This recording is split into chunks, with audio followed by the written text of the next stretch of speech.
Սիրելի հայրենակիցներ, 2020 թվականի աղետալի պատերազմի և առաջին կապիտուլյացիայի ստորագրումից հետո ես դուրս եմ եկել այս թշնամական խմբակի դեմ անզիջում պայքարի։ Այդ ժամանակաշրջանից ի վեր չի եղել գեթ մեկ հանրահավաք, մեկ շարժում, մեկ գործընթաց, որին ես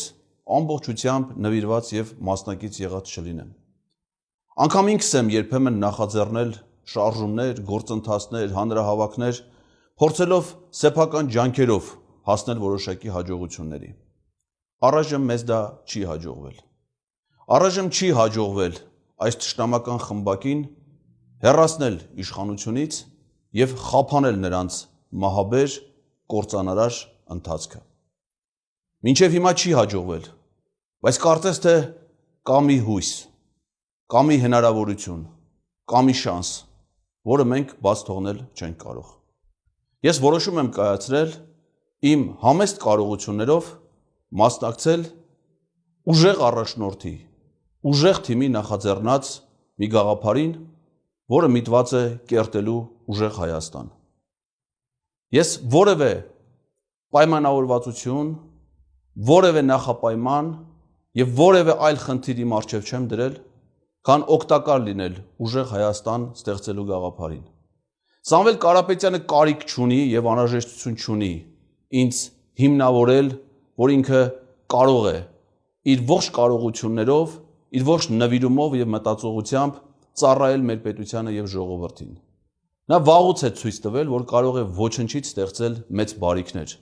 Նա վաղուց է ցույց տվել, որ կարող է իր ստեղծած բարիքները անշահախնդրորեն կիսել իր ժողովրդի հետ, մասնակից դարձնել հազարավոր մարդկանց բարիքների ստեղծման գործընթացին, ուժեղանալ և ուժեղացնել ուրիշներին։ Եվ ես արդեն հավատում եմ այդ գաղափարին և վստահ եմ, որ եթե մենք ամենքս մեր համեստ կարողություններով մասնակցենք այդ գործին, մենք կարող ենք ուժեղ առաջնորդով ստեղծել ուժեղ պետություն։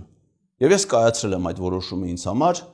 և դա համարում եմ ոչ միայն իմ որոշում, այլև կոչ եմ անում յուրաքանչյուր մեկին, ամեն մի հայ մարդու, անկախ դրանից, թե իրենք ինչ քաղաքական կուսակցությունների են պատկանում, ինչ հոսանքներում են, ինչ հայացքներ են ունեցել, մենք մի հնարավորություն ունենք մեկտեղելու մեր ջանքերը, այս ըստ էության ապակուսակցական գաղափարի իրագործմանը, փրկել մեր պետությունը, փրկել մեր ժողովրդին այս փոքրիկ խմբակի կեղտոտ, այրունոտ, մահաբեր ճիրաններից։ Ինչպես ամեն մի մարդու, այնպես էլ ամեն մի ժողովրդի կյանքում լինում են նաև դժբախտություններ, ողբերգություններ, որոնց հետևանքով մարդիկ կորցնում են գրեթե ամեն ինչ։ Այդպիսի վիճակում ենք հայտնվել նաև մենք։ Բայց մենք պետք է հույս ունենանք, որ կարող ենք միասնաբար վերստին կանգնել ոտքի, բարձրացնել մեր մեջքը, վերականգնել մեր արժանապատվությունը և կերտել ուժեղ Հայաստան։ Ես միացել եմ այդ գաղափարին, կոչ եմ անում բոլորին միանալ այդ գաղափարին և պայքարել հաղթանակի հույսով։ Այն մոտ է մեզ,